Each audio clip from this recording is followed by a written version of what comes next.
Hello everyone, I'm AJ of EverythingAJ's, and in today's quick tutorial I want to show you about how grid panels are used to display my products.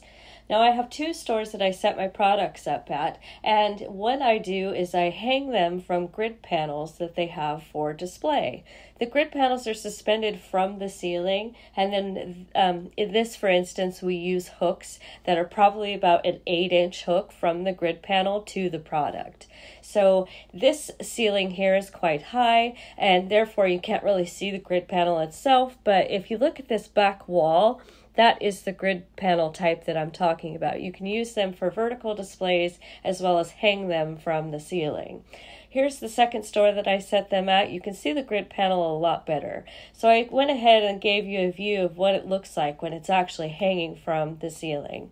If you look at this, it's an easy setup, and I think anybody could set this up to display products of many different kinds, especially if they're hanging products. I hope you enjoyed this information in some way, and thanks for watching.